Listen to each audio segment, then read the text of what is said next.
intro? As long as this works. Not yet. I have actually a buddy. Um, he does music. He likes doing his music, and he's got a lot of different tunes that we're working on, and I kind of want to just vary those up. Yeah. You know what I mean? I don't necessarily want the same intro throughout the whole thing.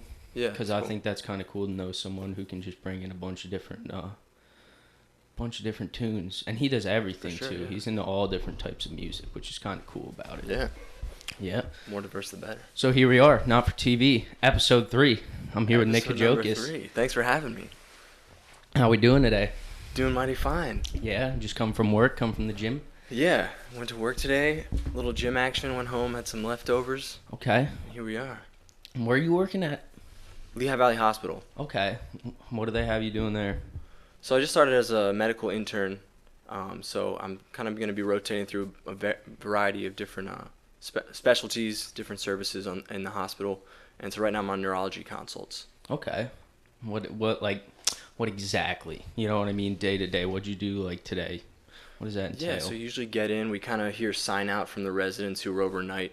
You know, we always have somebody in the hospital. Mm-hmm. Residents, usually the attendings, are usually there just during the day, depending on the specialty. So we hear sign out and kind of learn a little bit about the new patients. And then we go see the new patients and see the old patients who are still in the hospital. And then, yeah, kind of figure out how they've been doing, what's been going on with them, and then usually meet up with the attending mid-morning and go see the patients again with them. And we kind of tell them what we learned, what we would like to do for them, and then the attending kind of says what they think we should do, and if our plan's right, if our plan needs some work, or if they want to take it a different direction. Yeah, and then we usually have like a lecture over lunch, and then afternoon we can get some more consults. If we didn't see anybody in the morning, we'll see them in the afternoon. And then, yeah, that kind of wraps up the day. Then it can be more busy depending on how many consults you get, and less busy if it's a little slower day. So Interesting. Are the patients that you're working with, are you in like one wing, I guess? Like, do they all have, is it like the trauma wing, are you seeing like everyone for kind of the same thing, or is it different case by case? Sure, yeah. I mean, it depends on the consult service. For neurology, actually, I think most consult services would see things throughout the hospital. So we'll see patients in the ICU, the intensive care unit. You know, there is a neurology floor where they try to, group neuro-specific patients. But then if a patient on a random floor, develops a complaint that's neurologically based, then they'll call up neurology and we'll go see them too. So That's cool. How do you enjoy that? it's been cool. Yeah, I really enjoyed neurology when I first got into medicine. I really liked the thought of studying the brain, and obviously it being the source of how we think and how we act and all that, nervous system controlling everything. I ended up not going that route, but still find it fascinating, and have been enjoying the last 4 weeks in this rotation. And what are your hours like on that? This is like a lighter schedule. I think a lot of consult services are. This is like 7:30 to 4 or 5. Okay, so that's kind of like a normal work day then. Yeah. And then you said you're switching over to 12-hour shifts? Yeah. Oh my gosh. So next I'm going to be doing MICU night float. So medicine ICU, and it's like a 6 to 6 thing, 6 at night to 6 in the morning. Fuck that, man. Yeah. That's a shit shift is what they call that. Yeah. That sucks. It is known by that, yes. Is that really what it's known by? That's the official medical term? It could be now. No, but it's a little bit nicer than I think day ICU, because day ICU would be then, the other 12-hour shift. And the thing with nights is, the hospital's a little bit quieter. It's dark in there. I always liken it to kind of an overnight flight. If you've ever been on flying a long distance, all the lights come down. There's like things beeping, and especially in the ICU, there's a lot of alarms going off that sometimes they're serious, sometimes they're just the patient maybe has a little bit higher heart rate, they're a little bit tachycardic, and then you got to go evaluate that. But yeah, it feels like that in the airline where you're like just kind of like everyone knows like what they're doing, and they know like what time. I don't know. There's just that feel of everyone is just like, okay. A lot of the patients are asleep. If they're not feeling good, they're up, and then we're helping them out. But yeah, it's kind of a cool vibe, the graveyard shift in some ways. But obviously, yeah, it kind of kills your social life. You become a creature of the night Yeah. in some ways. But Have you done that? Have you done a night shift yet? I did. I just did one this past weekend actually. Oh, you did? Yeah. Was that your first taste of it? First taste here. Yeah, we did some night shifts in med school, different services. I did a couple in the ICU then actually. But yeah, so during the night shifts, you're mostly admitting patients. So if anything happens with the patients that are on the floor, you'll go see what they need and kind of treat them however they need treated. And then you'll go to the emergency room. There'll be patients coming in from the emergency room, and the emergency department will decide this person needs intensive level care, so they'll send them to the ICU. Rarely you get direct admissions or sometimes you have transfers, so like another hospital will send a patient over because they don't offer something that this hospital does, or the patient wants to have their care continued at that hospital if their primary doctors are at that hospital. Sometimes people end up in an outside hospital because that was the closest thing for them at the time, but if they follow with a certain hospital, they would rather be there. How long is your adjustment period for that then? Like when you switch over, how many days does it take for you to be like, okay, I'm in the routine? You know what? It was pretty easy for this one weekend shift. I just kind of stayed up pretty late Friday night, slept in and took like a 3-hour nap on Saturday in the late afternoon then, and then I felt pretty good to go. But we'll see in terms of like carrying that on. That was one day, and then I had to switch back. I think the transition might be okay for long term then, because then you're already on that schedule. You just sleep during the day. Yeah. It was a little bit difficult transferring back these past 2 days. The first day had a little trouble sleeping, and then was okay getting up. And then today I got up and I felt like I was like really tired in the morning, and I was wondering if it was still from readjusting sleep cycle a little bit. So yeah, that's an odd thing because I know I was talking one of my supervisors, my boss or supervisor at work. He like engineers have to do the same thing at times too, depending on what has to get done. And he was saying like pretty much the same thing what you said, and also like everyone there knows that everyone's going through the same thing. Mm-hmm. So he said he kind of made it like a point, almost like a team effort. You know what I mean? He would make his rounds to help him stay awake, and then also in making his rounds to go and talking to people, he knows, if I come here and Nick, he's looking a little tired, a little drowsy, maybe have 10-15 minute conversation to help him get through. Yeah. So it kind of seemed like it was just like an everyone all in it together kind of deal. That's a great idea. It's an interesting thing. What kind of work do engineers do overnight like that? I'm sure it depends on the type of engineering. So for us, the reason it had to be done is we have the manufacturing side that actually manufactures the anesthesia, and then the production side. Manufacturing runs 24/7. Okay. And then production, which is like the packaging production, which is the packaging plant, they only run during the day. Okay. So we just installed, I think 1 or 2 weeks ago, we installed this system that takes the bottle and it goes through 5 different inspections. It checks, I think it might torque the cap. It checks for any particulate in it, checks for any imperfections in the bottle, and then 2 other things, because it's called the 5-in-1. Like it inspects 5 things. So while like this machine was massive, and they had to install it. And in the pharmaceutical industry, you have to run, they call them IQ, OQ, and PQ, installation qualification. IQ, OQ is operation qualification, and PQ is performance qualification. Okay. So that is just like wordy for a lot of fucking paperwork. Yeah. Because in pharmaceuticals, you know what I mean? You have to be able to be like, this is our product, it's good, this is the machine we implemented. So coming back, the reason that they had to do that at night is because obviously you have manufacturing running 24/7, and packaging, you're able to surpass that machine. But at night, when it's down, that's when they were going in and putting that work in. Okay. And that too, just a lot of plants, just their manufacturing, they run 24/7, and there's times you just need engineer. You know what I mean? If there's a project that needs to get done, you just got to be around the clock getting it done. So I think sometimes they'll have engineers in the maintenance department, so working with maintenance guys, and maintenance in any plant that's running. If I think maintenance might always be there in most plants, especially yeah. if they're running 24/7. You Yeah. know what I mean? If something goes down, valve, this blows, that blows, maintenance has got to be there, and oftentimes I think they'll have an engineer too in maintenance. Yeah. Okay. So, but I don't know. I haven't done it. To me, it just kind of seems like getting used to it. For him, he said the toughest part is his family. You know what I mean? Mm-hmm. Wife and kids.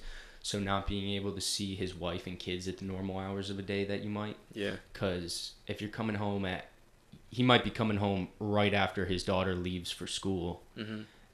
And then maybe be sleeping by the time she's home and be leaving when she's in bed. You know what I mean? And in that case, you don't see your daughter at all. So he said that was really the hardest thing for him. And just staying active.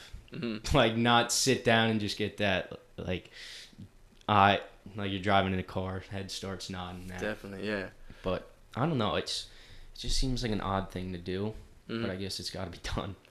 Yeah, definitely. I was definitely very against night shifts when I first heard the idea. I was like, well, shoot, I don't know if I really care to do this at any time. And certain specialties have to do more of those than others. And yeah, it's primarily for those reasons, the social, family reasons. Like, it's just a lot harder to see people that way. I mean, in terms of our night shift schedule, it's like Sunday through Friday, and then Saturday you have off. So you have that night maybe where you can kind of see people, or if you can get up a little bit during the day and see people. But otherwise, you're kind of stuck on that schedule. Yeah, that's tough too, because then your day off, all your friends are on their normal. So then, like, if you want to hang out with them, you have to switch back to your normal schedule for a day. But if you think of that, then you'd have to go right back. You know what I mean? Mm-hmm. That's weird in itself. I've been thinking how I'm going to handle that transition since I have 2 weeks. So I'll have one Saturday where I don't work that night. And some friends have already said they want to get together, but I'm thinking if we'll get together at night and go out or something, I'll hang out with them. And then when we all part ways, I'll just stay up all night and hang out. That's like what you have to do. Stay on the schedule rather than, You're going to have to be up 24 hours. Well, I'll sleep during the day still that day probably, and then get up and then just party before use work. Use Pre-game.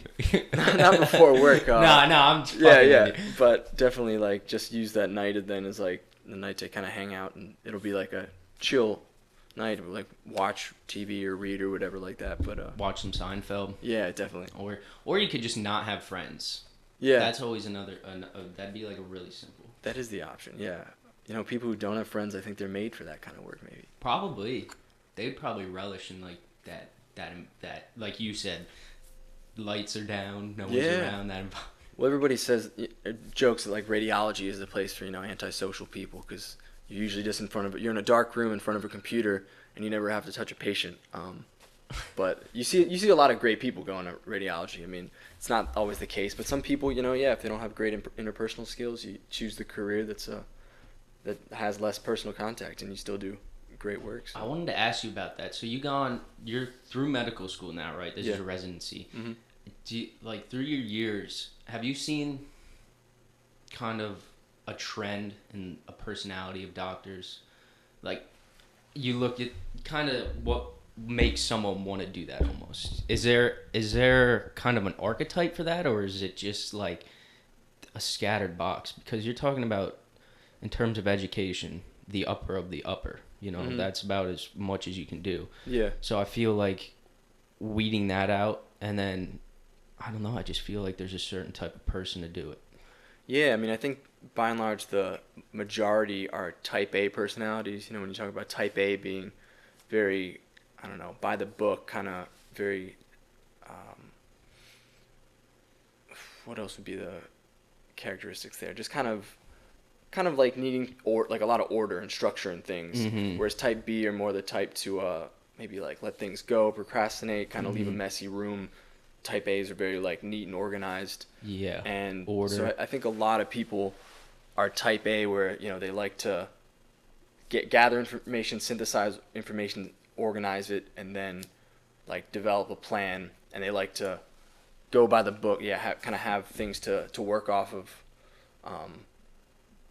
And yeah, I guess they like the kind of the control, I guess, that you have to help someone get better. You're really driving their improvement. Yeah.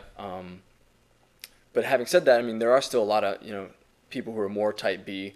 still very laid back, and so there's all different kinds of personalities. But I think in order to do medicine, yeah, you have to have some of that inherent like structure and maybe um, yeah, just that organized mindset that you're gonna gather all this information about the patient, all their past medical history, their medications, and what's going on with them now, and kind of put it together into as neat of a box as you can to know how to treat them and move forward. I definitely see that comparison though between you and my sister. Mm-hmm. She actually just best of luck for her. Yeah, if she's listening. definitely. She actually just left over the weekend. My parents took her. Okay. She went to Liberty, but I definitely see that like very exciting. I definitely see that person like where you guys kind of match up in that way. Oh yeah. I mean, it's like Peter is kind of the opposite. I feel like you and Ian are a little bit more the creative types, like yeah. And not to say you don't have, it's all that spectrum, right? Like, so I mean, because I do music and stuff, and I have a lot of fun with that creative side too. But yeah, it is something just like inherently, like some people are just a little more. Yeah. They like to get into the books and like, I don't know. Yeah, do because more of that studious work. like, you got. So how many years were you in school then? 8. I mean, how long? Like, okay, so, pre-med's 4, right? College, yeah, 4. Med school, 4. So then you've been like, and then now you're residency. It varies on specialty. Yeah, I mean, going to school for 8 years alone just weeds out a lot of people and a lot of personality types. Mm-hmm. You know what I mean? Yeah. That's why I would never ever be a doctor. Oh yeah, I mean, that's just one of the facets of it. I think that that brings up another great point that I think I've thought about a lot when it comes to doing medicine and seeing some of Peter's struggle right now a little bit finding work. Like with medicine, you're kind of on this path, and from pretty early on. Some people find out later, but as soon as you decide, you start putting all these pieces together to make a good application to get to med school. And once you're in med school, you're trying to learn all this material and also start putting together more volunteering and research to target a certain specialty. And whenever you find that out, you kind of start honing in towards that. And then you're making your applications to residency, and then you get into residency, and a lot of people are again trying to gather research and experience and keep learning and make it to then maybe a fellowship, which is another year or two to subspecialize in something. And then when you kind of come out, there's such a doctor shortage that you're kind of guaranteed a job. I mean, maybe not, you don't know where, to what capacity. It might be hard to find exactly the type of job you want to do. If you want to do all procedures or all office work or a mix of something, it can be hard to maybe like find that perfect fit, but you're going to be able to find something because there's just such a need. Whereas, and I think engineering is kind of similar too. There's so many companies that need engineers, and it's kind of definitely an education-driven field where you need to kind of get that degree in engineering to go for it. But in more the artistic realm, and people who don't go that route, they'll do undergrad and then they'll go out and look for a job, and they're kind of subject to what's out there. Like, you kind of get this piece of paper that costs, I don't know, $200,000, however much college is these days, like, and then sometimes you're really set up for a job, and sometimes you do like an English major or like a history major, and that doesn't, you can't, there's not a job that's like English or like a history. Yeah. It's like you got to find something related to that, and I think those are the jobs that are a little harder to find sometimes because you don't know where to look. Yeah. Yeah. It's weird. I feel almost like every profession's like that though. Like doctors, what we're talking about. So you're talking about the big ones: doctors, engineers, lawyers. Mm-hmm. And there's probably a couple, but those are the big 3 you always hear. And it's like, it's easy because there's an engineering position, maybe. You know what I mean? Like, there's a lot of doctor positions. But with engineering, you can just having that piece of paper, there's so much you can do just under the scope of engineering. Mm-hmm. Just like you know what I mean? The same way with doctor. There's so much that you can choose to do with that just as a doctor. Yeah. And then, like you said, but then you come down the next, rung to something like an English, if you got a degree in that, there's no just like that broad title English, like where you could have an engineer, but it could be, a process engineer, this type, like when you go to English, it's like, what the? You're gonna be like, what are the stereotypical ones? You're gonna be a teacher, a professor. Yeah. Same thing with history. Or a writer, I guess. Yeah. Yeah. So, that was one thing I looked at when I was in high school. I don't know if you had it. I think they have it a lot now. When you're going through and kind of figuring out what you want to do, and they try to aid you along. I remember one of the big things was job security. And when it hit me of kind of what that meant and grasped the concept of like, okay, I could go and go for something I absolutely love, but if I come out and there's no need for it or no position, then what's the point? Yeah. So that's definitely something to consider too when looking into that stuff. But Oh yeah. I mean, yeah, like exactly like you said. I think lawyers and doctors, yeah, the job security is pretty good because yeah, you need those things. You're specialized in it enough to kind of just do that one thing, and you can obviously do a ton of different things within your field, whether law or medicine or engineering. Yeah, I mean, there's all the different types of engineering there. Then, but yeah, you kind of have a pretty good shot. But it seems like engineering. Yeah, there is a lot more ability to kind of jump around maybe into not different types. Like you got your biomedical and your, I guess, like civic engineering and all those different types. And once you get into one of those, you're kind of maybe focused. But yeah, it seems like, you can kind of be more on the manufacturing side, like you said, or the production side, the design. Like it seems like there's a lot of different roles yeah, that you can partake in. I don't know. from my understanding, which is probably very little, Yeah. there's a couple fields of engineering that if you go into them, you know what you're going for. Yeah. Specific examples I cannot. I think that would be something like a process engineer, or something like that, a civil engineer. But then I've also heard for something like mechanical, electrical, chemical, those are just almost blanket because Right. I've been told that chemicals, which I'm going for, they pretty much do everything a mechanical does. Okay. So if I ended up coming out just that like piece of paper that says I'm an engineer, I could end up fill a mechanical position or fill a chemical position. Right. And then within that, there's so many things you could be working on. You could be working in pharmaceuticals, and you could be working in manufacturing. There's so many different fields. Yeah. That's what I love about engineering. Like so many of the people I work with, they just come from all over. Like one of the guys came from a bleach plant. Another guy worked for Hershey's and worked on like the chemical structure of chocolate. Really? It was actually crazy. We go off on a little tangent. Part of what he did was, I forget what candy it was, but something about the candy. Apparently, there's 12 grades of smoothness on chocolate. Yeah, and part of his job was to design this chocolate so that the surface of it was between like a 6 and an 8 on that spectrum. Okay. Because apparently, if I gave you an M&M, and let's say right now the way M&Ms are manufactured, they're like a 4 on that 1 to 12 smoothness. If I give you one that was a 6, it would taste off.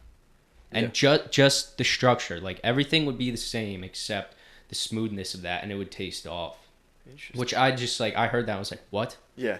What? I never would have thought of something like that. But I guess part of his thing was I forget exactly what he was doing, but he was like trying to maintain that and work the process so that this specific candy, they might be able to tweak this little part of the process to make it more efficient, but not affect that. Because people would get it and they would be like, this isn't right. Yeah. You know what I mean? Which is crazy.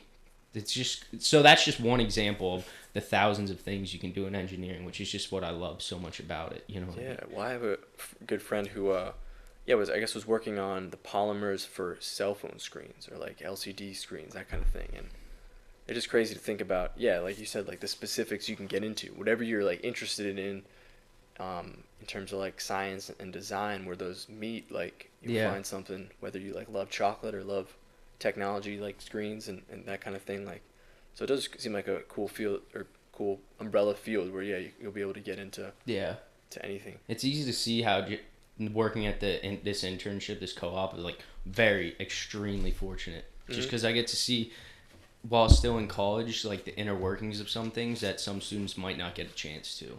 You know what I mean? The industry, which is be able to see just like, wow, I can do just about anything. And it shows you to be an engineer pretty much just means you're like a puzzle solver. Yeah. That's about it. And and then that's where you go, do you want to do it regarding chemicals? Do you want to do it regarding raw materials? Do you want to do it regarding people or processes? So essentially you just take a problem and figure out the best way to do it. Yeah. Which is pretty cool, I think. Definitely. I enjoy it. I have more of the math and logical side. That's how my brain works, which is why another reason I can never do a doctor. Like, to me, biology is just all memorization. That could be a gross oversimplification, but that's how I see it. Sure. But when you come to engineering, you get math involved in science. That made a lot more sense to me, because if there's a math problem, there's only one answer. You can do it many different ways, but there's only one answer you're gonna get. Which, as a doctor, it's the same. But to me, you're learning the process of how to get to that answer, and that's where you're able to like tweak this or tweak that to make it easier for yourself along the line. Where biology just kind of seemed like it was like, here's all this shit, just like memorize it and know the mechanisms. There is definitely a lot of memorization. I think the gray areas in medicine are definitely the hardest thing to learn to interact with and deal with, I guess. I feel kind of similar, where I was like, I'd like math and science in like high school, like grade school, high school, and I was definitely in that mindset.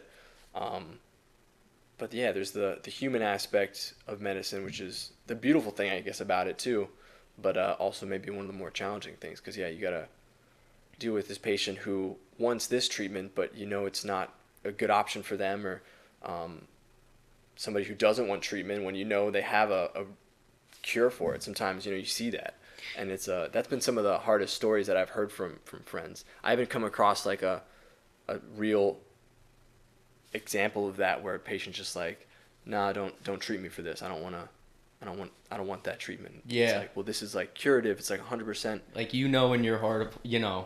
But you mean, would an example be like, so when my grandmother was in bad health, her religion that she couldn't take blood.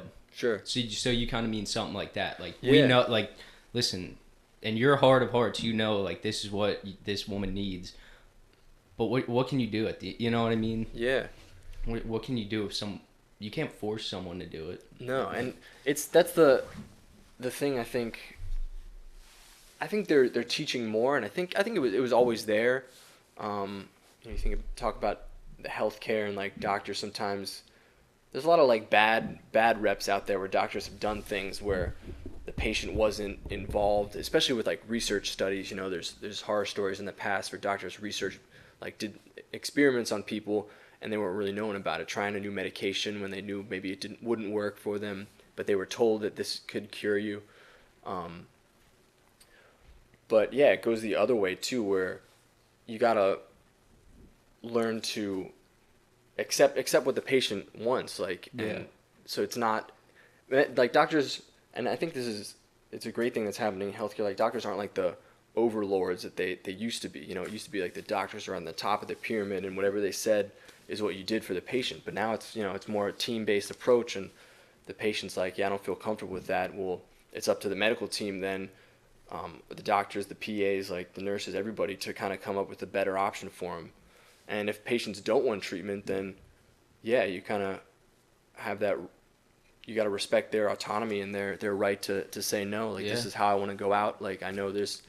And that's like just doctoring 101. You explain the risks and the benefits of anything that you're going to do for them, and if the patient says no, like, you try to talk them into it. You try to say, like, well, listen, I would respect your decision. We'll let you think about it. We're going to come back to it, and but ultimately, it's their choice. And that's tough. It's kind of a cool. That is one of the really cool things that you get to see when it's like a real team, a lot of teamwork, I guess. Yeah. It's sad when it's the other end, where something could be done. But when it's on the other side, where how are we gonna move forward and treat you? But even in those times, it's not like giving up. Yeah. It's still like, all right, well, what's another way to solve this problem? Yeah. How can we make you most comfortable in like the time you have left? So. Yeah. Do you see? So this is kind of something I picked up from actually listening to podcasts. Um, there's, from what I've seen, this kind of goes. I don't know how it is in terms of like hospitals and the medical.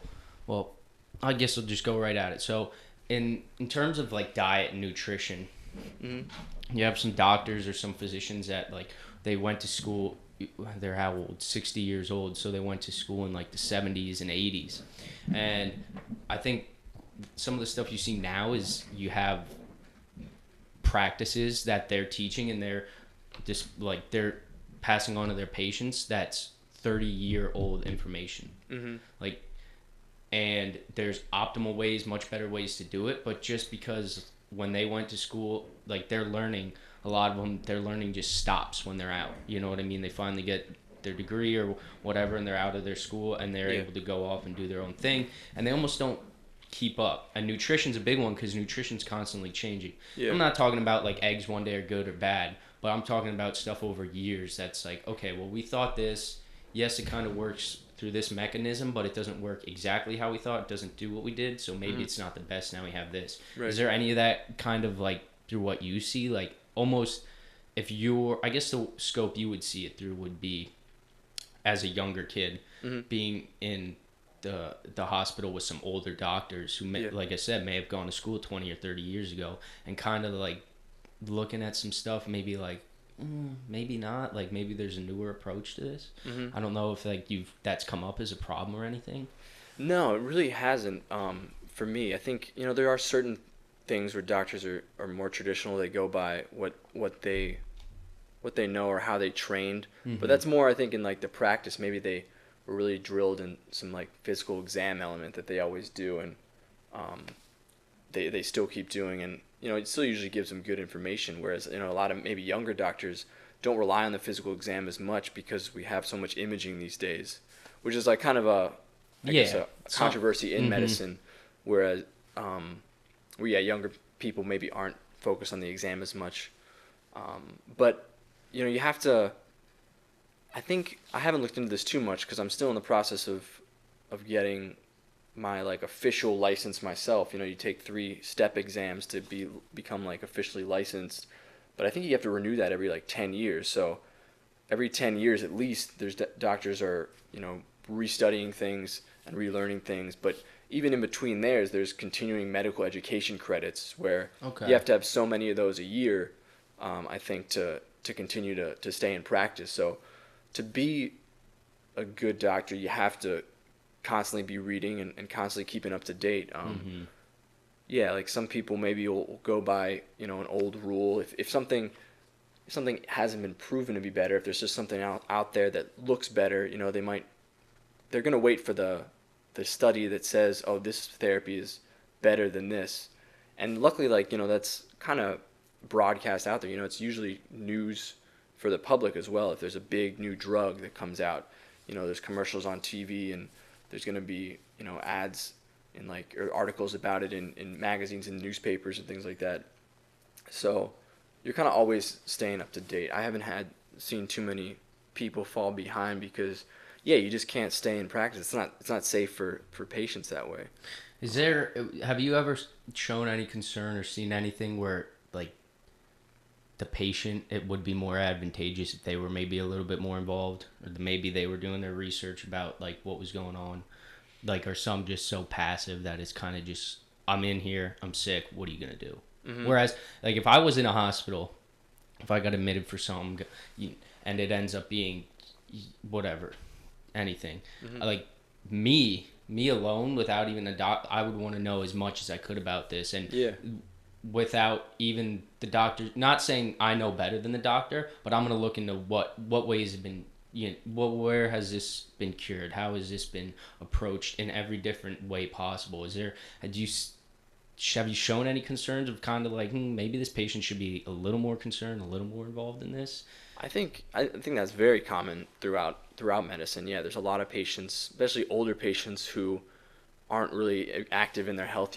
They're sometimes it's hard for especially the elderly to keep up with all their medications and things, and they don't want to be taking 5-6 pills a day, so they'll just be very nonchalant about it, and it definitely hurts their health. I think when they're in the hospital, it doesn't. It hurts. It kind of hurts their. I guess their, not really their quality of treatment. I wouldn't say, because the medical team is still going to do the best that we think for them. Mm-hmm. But it could be better just for the patient's, I guess, experience if they're more involved. Yeah. Because yeah, if they're like, yeah, I don't know, just treat me, and you do something, and they're like not as, you tried a medication and they're like, oh well, I don't like how this makes me feel, but they don't tell you that, then you can't really try something else. Yeah. And usually, if it's something that's bothering them, then they're gonna speak up. But yeah, there's a lot of patients, especially patients with like less education, like they just don't know to ask some of these questions, and it could just, they can only help to, they only have anything to gain by asking questions. And we try to do our best to educate them.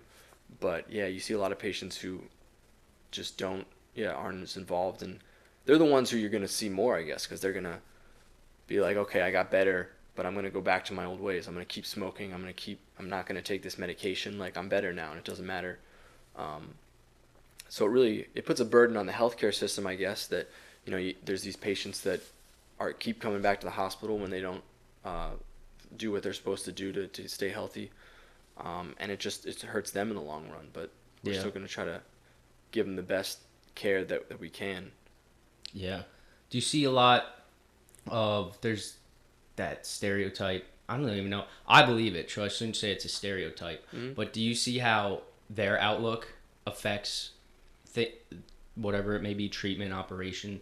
Like, do you see how their attitude towards it plays a role? Have you kind of seen a trend? Have you seen enough to kind of see a trend in that, where people with that positive outlook tend to maybe go towards more successful treatments, where someone with a more negative, bleak outlook may kind of have more trouble in the long run?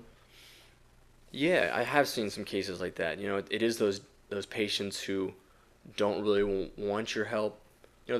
Some patients, yeah, they end up in the hospital and they just want to be left alone. Like, they don't want all these doctors around. They don't trust doctors, but they're still having a medical event that requires them to be hospitalized. So yeah, those are the people who are going to do more poorly. I mean, it really depends on the case. Yeah, if it's something like, if you got like a person with cirrhosis of the liver because they're drinking too much, and they come in and you treat them, and you're like, listen, if you want to stick around here, you're gonna have to stop drinking, like, or else you're gonna Yeah. go out pretty soon. Uh-huh. And if they don't really buy into that, yeah, they're the ones who are gonna go home and keep drinking and end up dying. But it's the people who, like, yeah, they see, wow, that was a really close call for me, like, I want to exercise more, like, I'm gonna stop smoking. Those are the people who do tend to do better. But sometimes there are the times too where you see just a terrible illness hurt somebody who does have the best mindset. Yeah, so the poster child example is cancer. Mm-hmm. Because you always hear about the people with the best outlooks and who are close to their family, have good Yeah. relationships, have a good outlook, tend to be the ones that get, they're more likely to get better, whereas someone with a more negative outlook, just like, fuck this bullshit, Yeah. it goes the opposite way. So kind of stuff that people have no control over. Yeah. To me, that's always been like a really fascinating thing, how Right, how your okay. mind can impact that. I see what you're saying, yeah. I think there have been some studies out there that have kind of shown some of the power of positive thinking. But yeah, obviously it doesn't work all the time. Yeah. But yeah, obviously with the more support you have, kind of the last you're getting along, because you have a willpower to live. I mean, I think about my grandparents, or at least my grandmother. Something I've heard from a couple different people was that sometimes when people are on their way out, they kind of want to hear from their family that it's okay that they go, and then shortly after their family tells them, if now's your time, like, it's okay if you. Sometimes they're just holding on because their family wants them to be around. Huh. And then as soon as they kind of get that confirmation, like, it's okay for you to go, like, we're gonna be okay, they'll pass away like shortly thereafter. I think that was the case with my grandmother. Like, okay. so it is like that powerful. There is a very powerful. Almost like thing that's there. their last piece. Just like Kinda. like I'm at peace. for me to be at peace, my family should be at peace. Yeah, And then some people care so much about their families that they kind of know that they're slowing down, and they don't want to leave them because they're maybe more concerned about what's going to happen to their family. Like, oh shoot, if I go, like, how are they going to respond? Like, how are they going to deal with that grief? But yeah, sometimes it's just like you tell them it's okay, even though you're still going to grieve. But like, yeah, it's enough for them to know, like, let go, kind of. And yeah, so there is that weird kind of mental attachment to. it's crazy how many life. things play into, not to be bleak, but death like that. Mm-hmm. So another one of the big ones is you hear really old couples who Mm-hmm. kind of their kids are off and it's just them on their own, maybe like later 70s, 80s. When you see one of them go, shortly thereafter, grandpa follows, like Yeah. 2 or 3 months, which something like that's crazy too, because Yeah. it's like they have no one else, and that's almost, I guess, a way to like rationalizing it, the opposite of what you're saying. Mm-hmm. Like they had someone so close and this was their whole life and now they're gone. Mm-hmm. So instead of, okay, I have something to live for, I can pass, it's like that opposite. Okay, I don't have, my kids are gone, I don't have this, I don't have that, my whole world is gone, so now it's time, now it's time for me to pass. Yeah, I think that's exactly that question that you asked, that like positive thinking, or at least kind of what you want almost. Yeah, it's like, well, I want to, yeah, like I don't want to be around anymore, and something happens and they pass away. I mean, we saw it in like pop culture, I guess, when Carrie Fisher died. Her mom, Debbie Reynolds, died like, what was it, like a month later? Yeah. And I don't know if that was just, I didn't really read into that too much. I forget if it was like more just coincidental, but it is kind of like, you lose a child, and then like that's a heavy burden, especially for an older person. I think I've definitely read studies that they've done in terms of like older couples, the Yeah. incidence rate of if grandma passes away within the next, whatever interval they took, within, what are the odds of grandpa going within the next year and a half? Yeah. And maybe without those support networks, that's why they pass, because that's their life, now it's gone, so what do they have? Yeah. Do you think a lot about how the psyche plays into these things, and just the soul and that kind of that lofty stuff? I do, yeah. I guess it's kind of, that's another interesting thing in medicine is like the religious, maybe spiritual aspect of things. There's a lot of people who believe in it. I think there's a lot of agnostics, more atheists in medicine, but I think that's just science in general. Sometimes some people are very much more, look, this is science. There's no afterlife, like this, unless it can be proven. There's no reason for me to believe in it. But Yeah. I kind of believe in some of that spiritual stuff. I mean, there's I think what got me into ophthalmology and into neurology, when I was interested in neurology, is like some of that stuff, kind of what is the connection between the body and the mind, the physical and like the human experience, I guess. And there's a great he's actually a theologian and a philosopher named John Hull, who went blind and kind of recorded audio books, or audio journaling, I guess, of his experiences with blindness. And he kind of approached it from the spiritual aspect, like what is blindness? Like, is it like a punishment? Is it a gift? Like, why did I get, not really why did I get this, but what does it mean to be blind, and what does that do to your sense of like personhood, kind of? Yeah. And so he wrestled with a lot of like difficult concepts, and it's a great book called Touching the Rock is the first book he published, but it recently came out as like a movie called Notes on Blindness, where they took his it's on Netflix right now, actually. I just watched it because I just finished the book. It was kind of perfect timing, but the movie's called Notes on Blindness, and the actors lip sync to his audio journals. Really? And kind of go through his experiences. And he was a father, so he kind of wrestles with, well, I can't play with my kids the same way someone else could.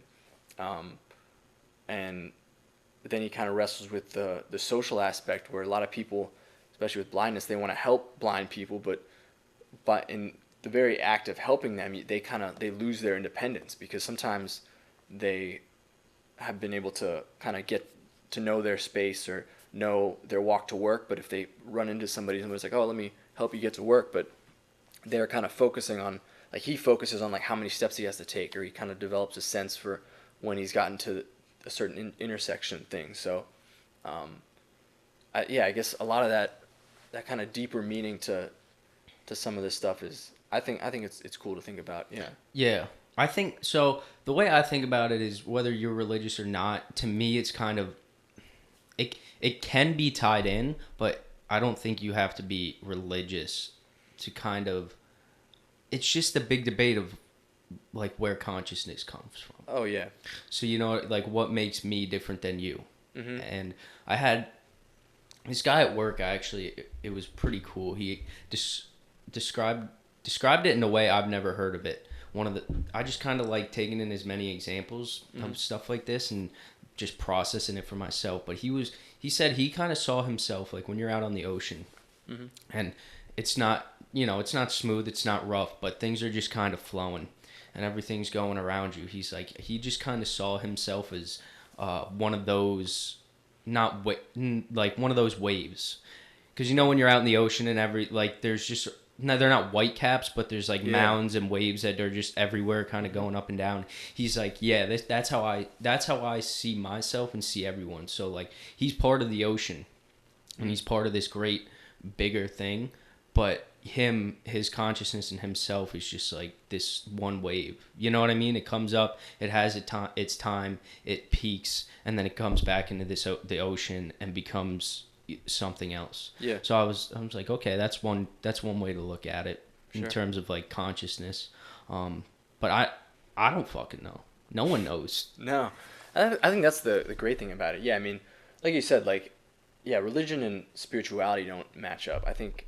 No, they're two different things. I kind of think everybody should be spiritual, at least, just because, like, yeah, there is that kind of higher power, higher like consciousness. Yeah, like you're talking about that, like. I think is fun to think about. Yeah, how do you relate to any of that stuff? And there's like that's a really interesting one. Like thinking about consciousness like that. I've heard of things like that where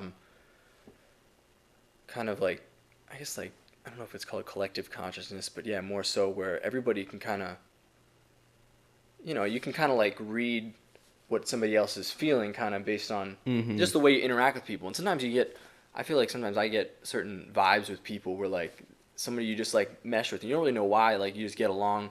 Other people like you kind of try to talk to and you're just like, I don't really feel there's just something off here with this person. And yeah, I don't know if that's just like more social cues or more something in just like a consciousness that you're both kind of thinking in the same way. But like, yeah, some people I think they connect in the way they think, and that's probably that ocean. Like, I know what you're saying. The one I've come to realize recently, which is almost like a universal example of like, I kind of see it as there's my experience right now of me seeing, I got the computer, I got the mic, I got all this, my consciousness when I'm witnessing, but I think there's what connects us all, like we can't even begin to comprehend it.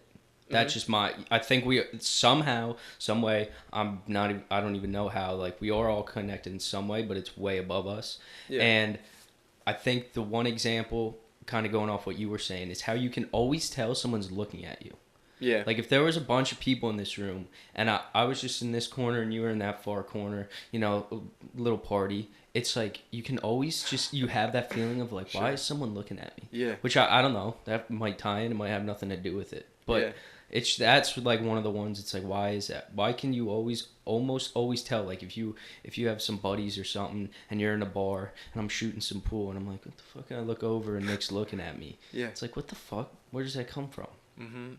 I don't know. Yeah, I feel like I looked into that once too, and I don't remember what I found. I'd be curious to look into that again. Do you think one day we'll be able to load, like our consciousness are going to be uploaded? Have you heard about that? In Westworld. Westworld, is that like a Netflix series? Yeah, I've heard about that. Yeah, I don't want to give too much away if you or some of our listeners aren't up to date. I've definitely heard of it. There's I guess in Black Mirror too, they talk about that a lot. Any kind of science fiction, I guess you'll get into that stuff. But I haven't heard of anything like literally going on. Have you heard? Well, I'm saying so this is all like theoretically. Yeah. Just theoretically down the line, because I like to. I think people a lot don't think, like they get so caught up in their day-to-day life that they don't like I think a lot about, okay, 200, 300, 1,000 years from now. So in my mind, I don't know when it's gonna happen, but there's like this debate of like, oh, one day we're all just gonna be uploaded, and we can have this same exact experience. You know, like I could be in this body, this same T-shirt, same thing, talking to you, but it's the Matrix. You know, we're all in a computer. Yeah. Like, and I don't know.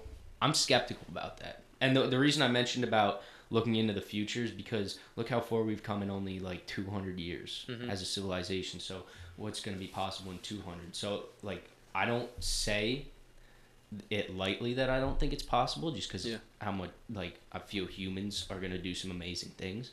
But like something as unique and fragile as consciousness, I don't know. Like that's hard for me to, because there is that debate. Like one day we're gonna be able to experience everything we want without.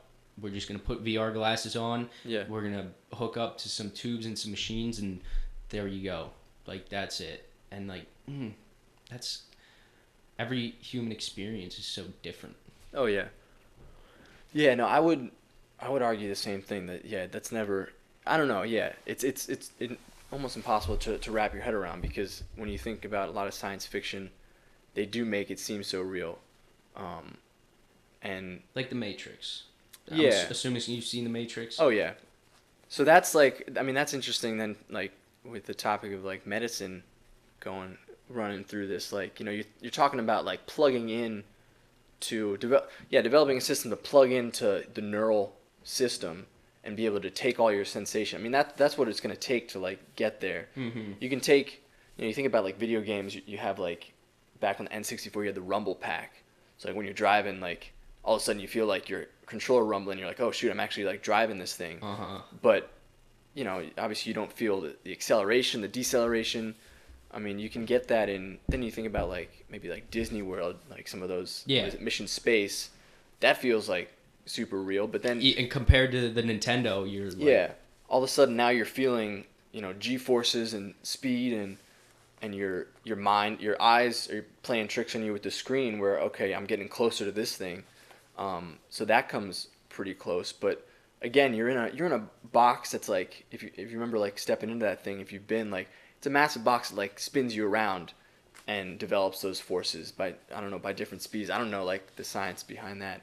That's some cool stuff. Imagineers would have been a great job. Imagineers? The people who designed Disney World, Disney rides and stuff like that. When I think back, that could have been another route for me. Missed for out. Sure. Yeah, maybe. But when they upload your consciousness, you get that. But so for that, like, you know, in the Matrix, they got those things in the back of their neck. Yeah. And they plug in, and that you know that thing goes right into the, I don't know, somewhere in the brainstem, and it's like when you talk about neurological trauma, like if you get anything in the brainstem, like a piece of shrapnel, a bullet, like it's cutting out the rest of the input from the rest of the body. So how are you ever gonna make something like a metal rod that's gonna safely fit into the spinal cord and then transmit all your feelings? Like there's just like the health, like the medicine aspect of that is just so far away, I think. Especially our understanding. It's interesting being on neurology now.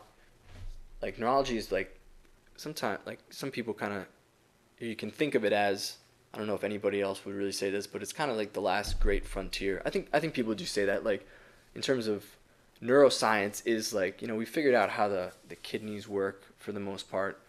We figured out how you know, like the heart works. You know, we have a ton of great interventions there, and there's a ton of advancements in neurology. But where you get from like I guess the chemical receptors in the brain to us having a conversation, it's just another level. There's certain parts of the brain that deal with language and vision, but like how do we bring this all together to come up with this? And that's where the consciousness is introduced. Of like, I think the most merit that argument has is the fact that it is all electrical signals. I think that's like the most merit, because if it's going to be in a computer, you know, they're run by electrical signals. So if we somehow in 500 years figure out that way to manipulate it, but it's weird because like I said before, there's nothing that should make you different from me. when you look at it, besides like what experiences we've had, which I think is a big part of it too. When in that same conversation that I was talking with that guy about the ocean, I was saying I kind of think of it like you have this brand new computer, the brain. So as soon as you're conceived, from there, the way those electrical signals start firing off just start immediately making you different from me or me different from my brother, because this one might fire that way or that other one, and then so you're in the womb for 9 months, and then as soon as you come out, I experience something different from you. Yeah. And then we were the same in the beginning, but just the way our computers were fired and the influence that was put in, I think that's what makes people different. You know what I mean? Your mom treated you different than me. You grew up in a different house than I grew up. Yeah. So that all those inputs are coming in and making me fire differently than you. So that's my best take I can put on consciousness, because otherwise, like you said, no one knows where it's from. It's easy to look in the brain. You have chemical receptors. Okay, the adenosine's going to go here. You're going to go to sleep soon. Like stuff like that. But then it's like, how does that translate into what we're experiencing? Yeah. Well, I think the other big thing, along with, I mean, you always talk about nature versus nurture. Like nurture would be the experience, but nature would be like the genetics. That is also another huge area in medicine where it's like, we're just like, the tip of the iceberg right now, where I think but it's interesting where I heard somewhere, like we learned at one point that like, I think it's only like 5 or 10% of the human genome is different between each person. Like, so they've mapped out the human genome now, where we have like all 46 chromosomes like laid out, and where a lot of the genes should be for everything, but there's 5 to 10% in there that is different between like you and me. Only 5%. That much. And like we can be more like, I've heard somewhere that like we're more similar to a banana than certain monkeys. Right. Yeah. So they talk about that too in terms of the genetic code. Like, yeah. So that is definitely a really strange thing that I have trouble wrapping my head around too. Yeah. The people involved in genetics are obviously very, very bright, where they're kind of dealing with these questions and things, but then there's so much of the genome that actually doesn't code for anything too, and it's like, so what is that stuff doing? How do you mean by that? There's parts that are just, so like with genetic material, like some of it's, so we have like processes in our bodies that can express different genes, I guess, from, I think I see what you're saying. From birth. So like when you're born, like you have your genes that express your characteristics, and you think of like Mendelian genetics as like the simple, I guess like flower, in terms of like, well, this flower is white and this flower is purple, and you mix them together, you get a pink one. Or depending if they had like the two different genes of the same alleles for that gene, they get the same color. Yeah. So alleles being like, you can either have a white flower or a blue or a purple flower, and those are the only options. And then you're dominant for the one and recessive for the other. So like that's like the most basic concept of genetics. But then there's different, when you get deeper into it, there's certain proteins and certain, I guess, genes that will tell you to make more of that gene or less of that gene, or maybe don't they turn on or sorry to interrupt, don't they turn on or turn off? Exactly, yeah. So some genes will turn on at a certain time, sometimes then they'll turn off later on. You talk about certain genes can be expressed to a certain amount in people, so then you can have like a gene that, it's called like penetrance. Like it'll be, this gene is like really active in you, but I have the same gene and it's not really active in me. So let's say it's like, I don't know, just like something like hair on how much hair you have on your body. Like, yeah, some people maybe, like, I don't know if that's actually how that one works, but yeah, there's all these different concepts in genetics in terms of how the genes are played out, and we're just like still studying those things. That was part of like the big confusion of when they came back from space. You know what I'm talking about? When the guy was what was he in space for, like a year or something, and he came back and everyone's like, oh, his DNA changed. You know what I'm talking about? Yeah, because like you said, like certain genes, sometimes they express themselves, sometimes they don't, and there's certain things too that are able to activate those or turn them off or on. Correct? Yeah. So like the guy spent a year in space, and when he came back, that's what happened. But everyone just blew it out of proportion as like, this guy's DNA changed. Like he's like, no.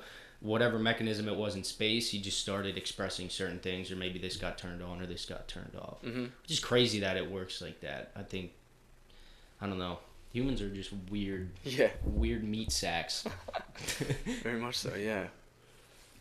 Just mammals who can think. And that's the something that Westworld addresses, at least, and there's other any of that consciousness thought, just like I guess like what is consciousness? You think about an animal, it's like they don't really. I think the thing between, like, I guess we're talking like sentience, which is like the ability to like think about your thoughts, I guess, is like the big thing there. I've heard. So that's like the other level. I've heard a couple different how to define that. Yeah. A couple of different ways. One is the ability to like impact your environment. Like, obviously a deer impacts its environment, but not like humans do. And then another one is, like you said, think about your thoughts and know that you are thinking. Like, as far as we know, a deer thinks. I always use a deer as an example. Probably just because I see a shit ton around here. I just saw one when I drove in here. There you go. Like, a deer thinks, but as far as we know, it doesn't think about its thinking. Like, if I'm like, if when you walked out of here, I was just like, yo, man, peace out, deuces up. And, like, closed the door, and I was like, what the fuck did I say, deuces up?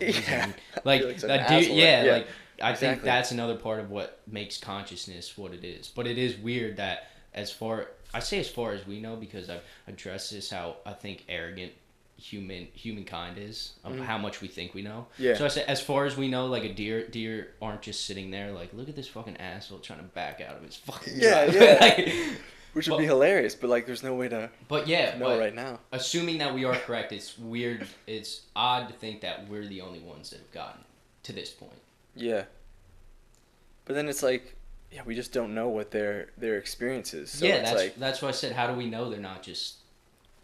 I mean, we know they're not in labs, like, studying genetics and that kind of thing, and we know they're... But who knows, if they could be out in the woods, like, having deep conversations, like, what do you think is out in space? How can we... Yeah. I got hooves, but how can I make a spacecraft to get out there? Yeah. I think we like to think of as intelligence as, like, humans. That's how we define intelligence. This is another thing of, like, going beyond the scope. But just because animals aren't conscious doesn't mean they're super intelligent. Like, the fact that orcas speak in, like, different dialects. Right. Like, how dialects, like, the way we don't know what they're saying, but we do know that it's a little different from place to place. That's intelligence. Like, and humans just don't see it as that way, because we're like, oh, I got a fucking iPhone, bro. Like, these fucking dumbass dolphins, they don't, like, they're still extremely smart. Humans like to think of intelligence as a completely different way. But even trees and plants have, like, been shown to exhibit some feelings. Like, if you play, I heard this on the podcast and did some research. If you play the sound of a caterpillar eating certain plants and leaves, trees, actually, I think it's some chemical they dispel to make it, like, less attractive to that caterpillar. And if that's not, like, how is that not intelligence? But we go out there and we just fucking, like, give me a weed whacker, like, boom, buzz it all. And they, just because they don't say anything like, yo, stop, they're not intelligent. Well, I mean, I guess that could be argued, though, for, like, instinct. You know, it's like, do they have the, you know, it's kind of like, is that just like a defense mechanism? Like, we studied a little bit of, I guess, like, I don't even remember what you call, like, plant science, botany, I guess. But, like, what do they, like, I didn't know they had, like, vibration sensors, or, like, you know, because you think about, like, what makes something able to react to sound is, like, a nervous system with some kind of hearing mechanism, whether it's vibration or whether it's full-on pitch recognition or that kind of thing. But, like, plants, I didn't think really had anything like that. So, not to say that that's not out there, but, like, it could just be a defense mechanism where, like, they just, through evolution, they've developed the ability to, like, they hear that sound. The plants who were able to somehow react to that were the ones who got selected and kept going. Yeah. But it's not like, I don't know, I think intelligence, I mean, I guess this is the argument you can get into. Like, I think intelligence has to be some kind of thought process, or not even thought process, but ability to interact the environment, kind of like you said. Like, are they, like, if they were intelligent, would they react to just the sound of it, or would they react to actually knowing, like, oh, I know that this caterpillar's here, I'm gonna react, or like, but we just like played him a little clip, and it's like, oh, I'm gonna react. There's a caterpillar here. I'm gonna react, but it's like, no, it's not there. You stupid plant. So I don't know. It's like, But the same could be argued about us, that there could be some exponentially smarter civilization out there that's looking at us like dumbasses. Yeah. I almost just call. I was. I didn't want to be a dick, but I was like, why is this asshole wearing glasses? Like, don't they know you can do this, and this, and just like see for 50 miles? Sure. You know what I mean? Something like that. So that's why, like I said, it kind of goes along the same scope of thing, as big as I can about things. Yeah. Like humans, again, thinking like we're the best. Like, no. Kind of going back to what you, just because it heard it and displayed that, and maybe it wasn't the best way to handle that caterpillar situation, it still handled it in some way. Whereas like humans just like us, we're burning up the planet and doing this, where someone could be looking at us, why don't they realize this and do it this way? Right. And that comes, I guess, to technology. Like, how much technology do you have? There's somebody out there who, and that's, I think, getting back to, your interesting, like, I guess the interesting thought of like uploading consciousness or digitalizing consciousness. Like, you always, in any of those like TV shows or novels and like science fiction, like there's always, it always seems like there's like a higher power source that enables us to do that. Like you think of like Black Panther with like vibranium. Like they have this other element that like they're able to harness to make better things. And it's like right now, I feel like I'm not too familiar with the latest in energy, but like the last like big breakthrough we had in energy was like atomic energy, I feel like. But how have we really harnessed that at this point? Like there's a lot of, I think it only powers maybe like a certain percentage, like a lower percentage of like all of our power in America or across the globe. I don't know how much nuclear energy powers things. I think it's kind of low, but it's like it's just so kind of dangerous, and it needs to be handled in such a way that, you know, we don't have the Back to the Future car with plutonium yet. Like, because you can't just like throw plutonium in something and like not expect it, the whole thing to 1.21 gigawatts on point. I think that's a good example, because I was actually doing a little looking into that a little bit recently. Like nuclear energy is one of the most efficient sources of energy. It uses actually one of the least amount of waste as any energy, but the problem is it's just so controversial because of it is so reactive. It's so much more efficient though, and it's like, oh, but yeah, you're putting radioactive waste into the environment that's going to be there for 10,000 years. Okay, we are if it comes to that, but we're also using like so little, like putting so little of that into it. So I don't know. The problem is there's so many fucking people. Like you can't, how are you going to make everyone, the whole world's not going to agree to run only on nuclear, only on solar. So it's like, that's why it's tough too. Yeah, I mean, it's probably a bad idea too, just because you don't want to have one power source. Like that's been. Yeah, that's a good point. If that infrastructure goes down. Yeah, hasn't there been like sci-fi movies like when we're all uploaded onto the cloud, like all of a sudden one like computer that can just wipe the cloud out just like takes control of everything. So it's always good to diversify, but you always got to diversify. There's a message for the day, folks. Always diversify. Finances, energy sources, diversify. Pussy. Yeah. That's. Do you think about the classic stereotype of like AI taking over? Well, you gotta think about it. Oh yeah, What do you think? What do you think about that? What's your take on it? It scares me when I see those. Is it Boston Informatics? There's some technology company out there making these like robots that you can push over and they'll get back up. Okay, I think I know. I think it's Boston Tech or something like that, and they got these like dog-looking things that'll run around. And there was a Black Mirror episode about one of those where. Was that the one where the one would like open the door for the other one and let it in? I think so. Exactly what company it is, I don't know, but I've just seen countless amounts of GIFs online of like a robot doing something like, guys, chill the fuck out. Like in 10 years, you're going to be the start of the movie of like that scientist going one step too far. Exactly, yeah. So it is scary what's out there for me a little bit, because you see some of them are doing like backflips. Have you seen those? You can. That's the one that came to mind when I was talking about it. They can do backflips. They can jump over stuff. So, you know, if you're going to make something that's already kind of like a hunter, like all you have to do is like treat it poorly and it's going to come after you. But I think it I don't know. Yeah, I don't think we're there yet with AI. You know, you see those robots with like the very like the woman head The who's faces. like very she's very able to like kind of learn from you and kind of interact with you. So there's obviously a bunch of companies out there looking into it, but I don't know. It's like it comes down to that whether or not people are going to take it too far where they're like abusing the technology.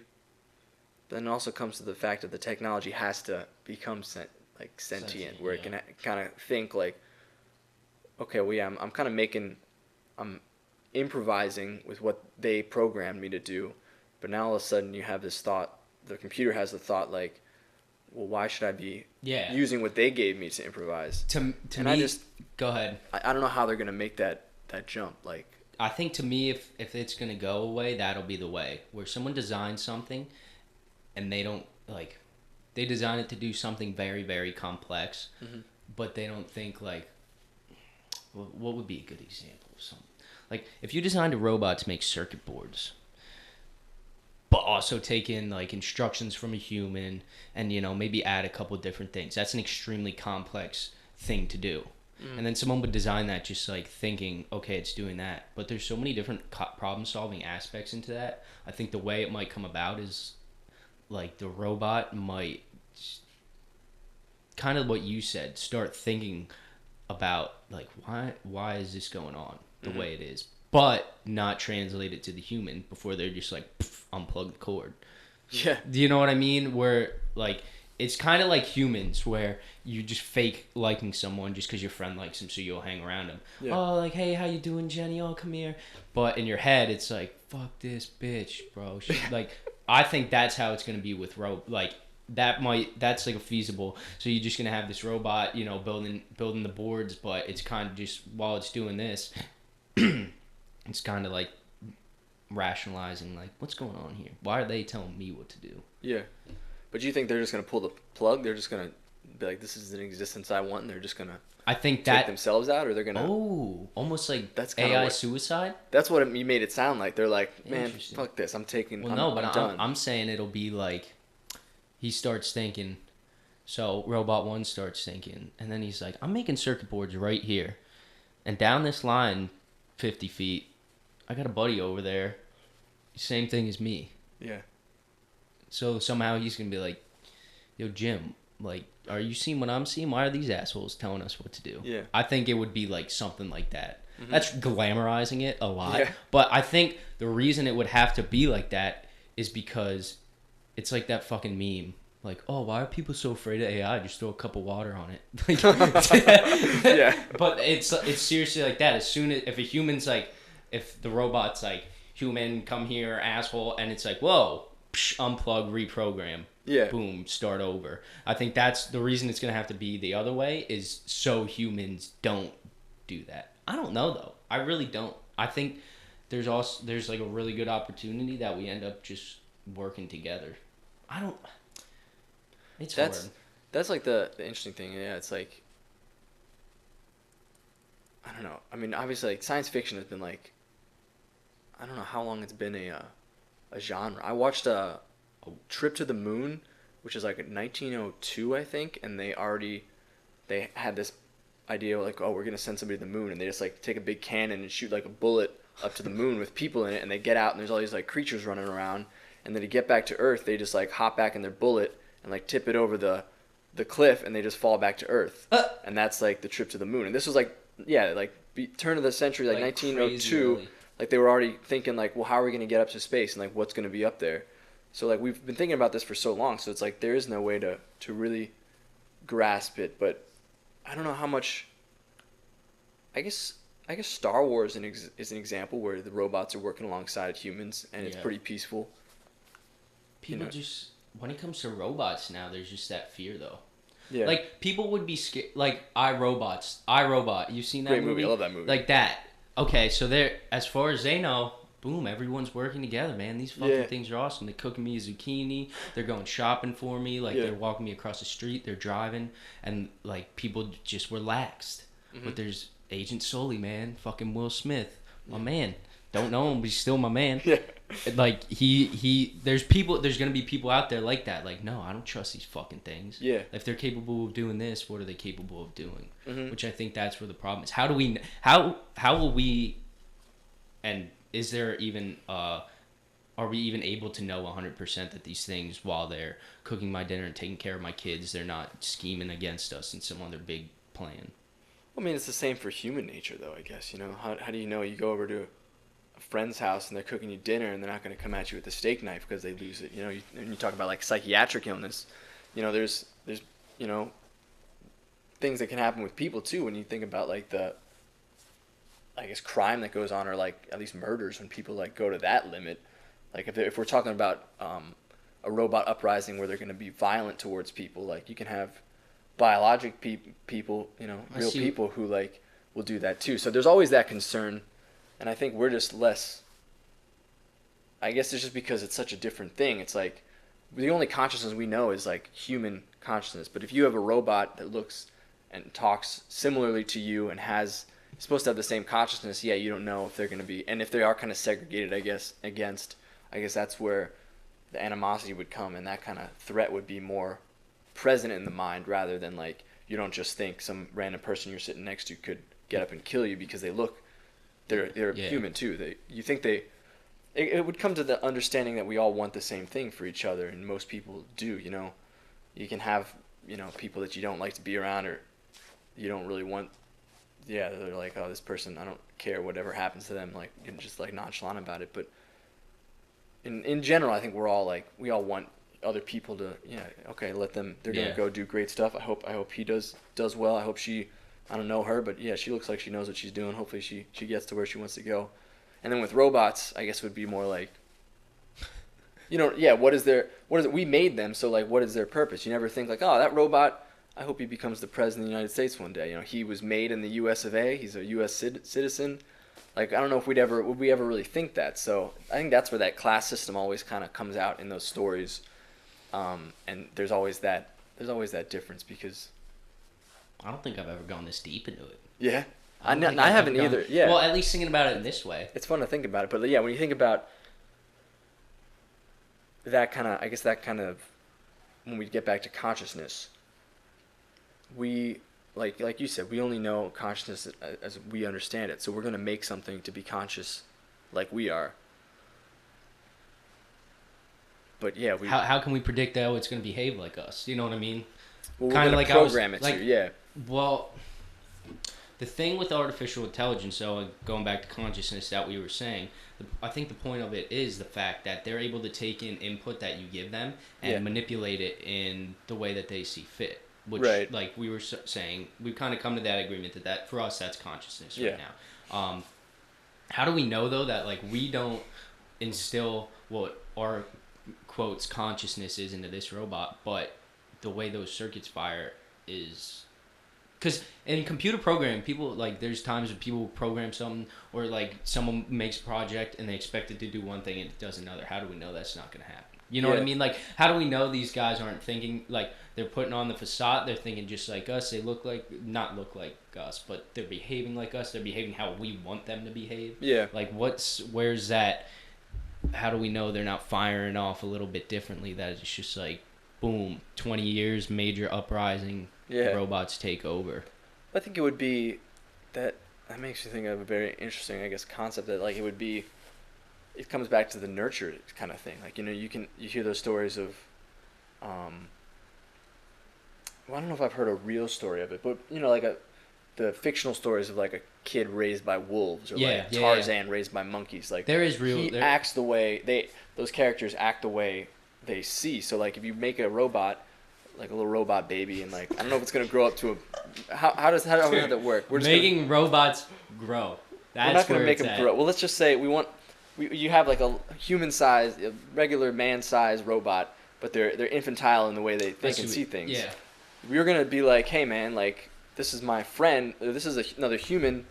Like, I treat this human with respect. Like, I don't fight them. I don't, like, you know, we talk. Maybe we get an argument. Just for the listeners, he's looking over to the end of the table at his robot. My robot friend. Yeah. So this is our fictional robot, and yeah, you're gonna she just show them if they're able to take things like you would raise a child. Like that's what I'm comparing it to. Like Yeah. you would raise something, you show it how you would want it to act or how you think something should act, and then it should, if it's working right, it should like learn those things and obviously there's gonna be rebellion. You're gonna have the awkward teenage years.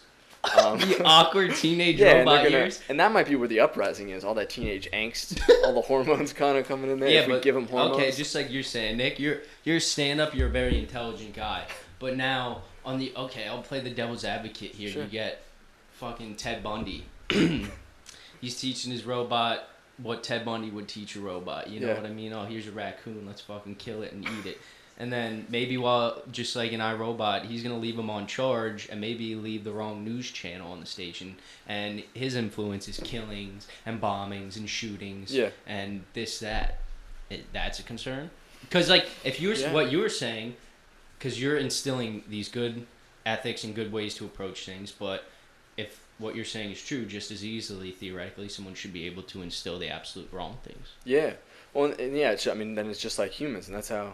I never saw him making a murderer, but I don't know what that was really about. But I'm going to say, like, if that was about what I was thinking it was about, where, like, this person was kind of raised in, like, such a difficult situation. I don't think that's what it was about. Is that not even what it's about? But I don't know either, because I haven't seen it. Well, let's say... So there's just two guys with two different opinions about something neither of them... This podcast has actually been all about making a murderer, which came out how many years ago now, but it's still relevant. But no, so let's say, like, I don't know, any of those, like, serial killers, when you think of them, like, they had, like, kind of pretty traumatic lives. Some of them, I've never really studied them, so I can't say that either.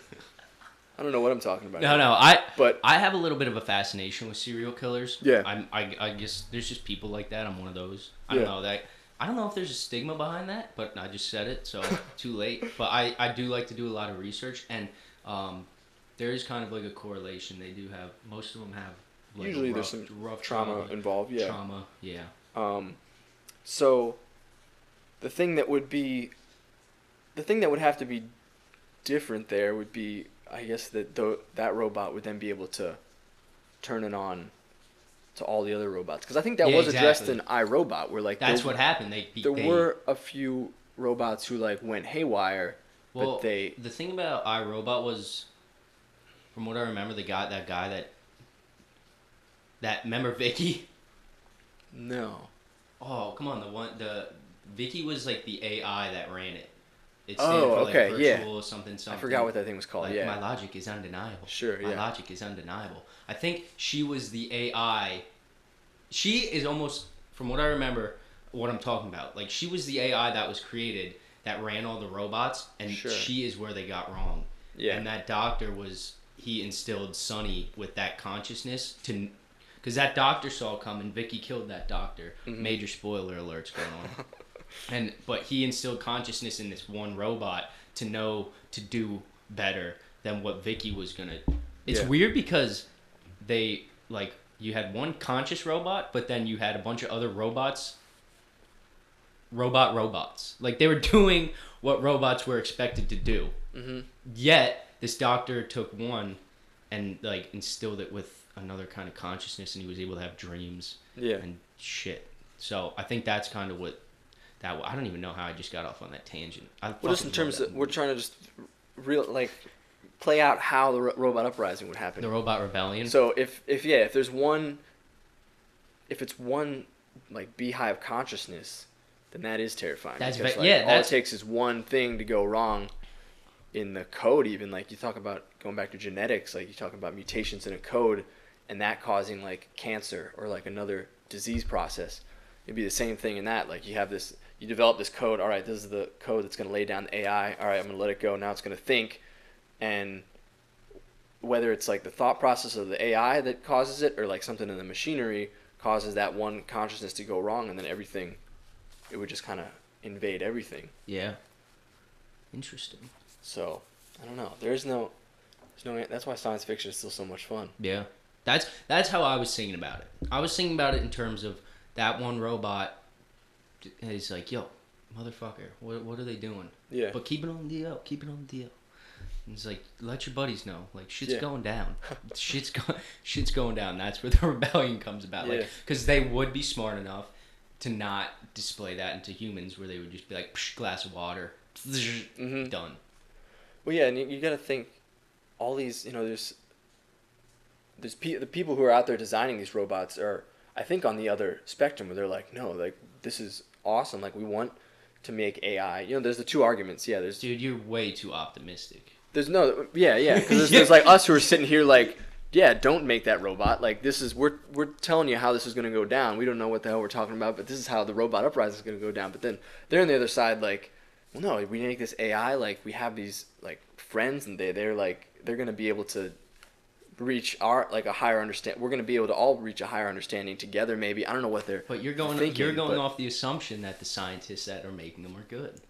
Yeah, but then, so that's what I would love to hear from one of those guys. Like, well, do they think about that? Do they put a safe switch, like, I see what you're like saying. a kill switch? Like, all right, if things do go wrong, Kilroy, those guys, a Kilroy kill switch. yeah, those guys at Boston Informatics, are they like, all right, this dog thing, if it starts coming at me, like, I have the master switch to turn it off, or are they so optimistic and so for, like, the free will of the thing, like, are they not even thinking about that? Yeah. So I apologize for the little hiccup there, that brief cut. Unfortunately, we have to wrap it up because my charger is in Florida right now. Florida? How did it get in Florida? Well, when my mom and dad dropped my sister off at college, she forgot her charger. Oh, I see. Next day I come home, my charger's missing. She took it. Today I come home and I didn't know she was going to Florida. And my mom and charger are in Florida. So, unfortunately, because I don't want to lose, I'd rather save what we do have. Definitely got save 6% battery left. I want to make sure that this is preserved. I really would have loved to keep going because we were getting into some deep shit. We were, yeah. Well, there's always time for part 2, I guess. We'll be down the back. road. Yeah. We'll be back. Nick will be back. Back and better than ever. Well, yeah, thanks for coming on, man. Thanks for having me. It's All right. It's Good shit, all my brother. pleasure. All right, thank you guys. See ya.